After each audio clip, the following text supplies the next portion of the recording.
నమస్తే, JM6 టీవీకి స్వాగతం. ఈరోజు ముఖ్యాంశాలు. జాతి ఐక్యత, integrity, purity, unity, peace, prosperity, pride. It is our pride. Pride అంటే గర్వం. మన దేశ గౌరవం ఇది అన్నాను. గర్వకారణం ఇది మన ఫ్లాగ్ అని మనం గర్వంగా చెప్పుకుంటున్నాం. దీనిని ఎప్పుడు కింద వేయకూడదు. కింద ఎక్కడైనా పొరపాటు పడితే వెంటనే తీసి కళ్ళకద్దుకొని దానికి సముచితమైన స్థానంలో పెట్టాలి. దీన్ని తడి చేయకూడదు, నీళ్లలో వేయకూడదు. ఇక మంటలో అంటే అసలే వేయకూడదు. వేస్తే చేయలేస్తారు. నేను నేల మీద వేయకూడదు, నీళ్లలో వేయకూడదు. సూర్యాస్తమయం తర్వాత ఎగిరేయకూడదు. సన్సెట్ తర్వాత, సన్ రైజ్.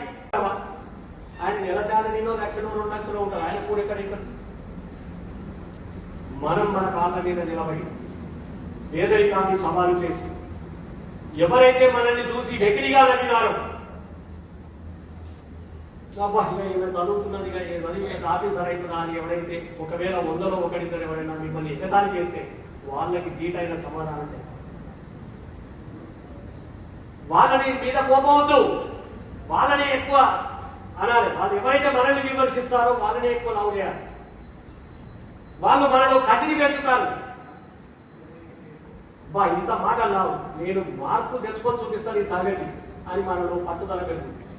మనం పేదలం కాబట్టి మనకు పట్టుదల ఎక్కువ.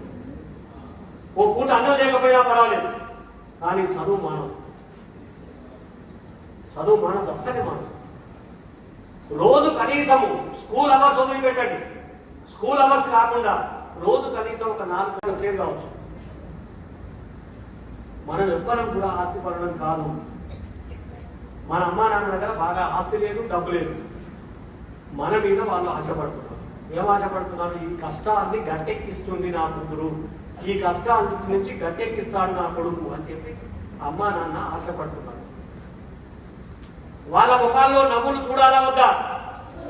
మన అమ్మా నాన్న ముఖంలో నవ్వులు చూడాలా వద్దా? చూడాలంటే అది మీ చేతిలో లేవు. మీరు ఏ ఎగ్జామ్ రాసినా మంచి మార్కులు వచ్చినాయని చెప్పి మీ అమ్మా నాన్నలు చెప్పండి, ఎంత సంతోషపడతారు. నెంబర్ 1, 10th 99%, 98%, 970, 980 వచ్చినాయని చెప్పి ఊళ్ళో వాళ్ళందరూ అనుకుంటారు, అబ్బా అలా ఫలానా అమ్మాయికి 980 వచ్చింది, స్పోర్ట్స్ స్కూల్లో వచ్చి చదివింది అమ్మాయి అని.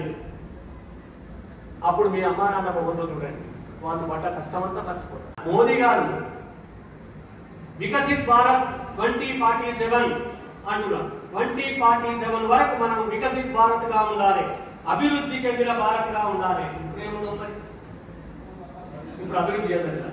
ఇప్పుడు ఇండియా ఏమంటున్నారు? అభివృద్ధి చెందిన ఇండియా అంటున్నారా, చెందుతున్న ఇండియా అంటున్నారా, అభివృద్ధి లేని ఇండియా అంటున్నారా? అభివృద్ధి చెందుతున్న India. Developing country, not develop. Developing అంటే అభివృద్ధి చెందుతోంది. ఇప్పుడు మోదీ ఏమంటున్నారు? 2047 వరకు మనం అభివృద్ధి చెందిన దేశంగా ప్రకటించబడాలి.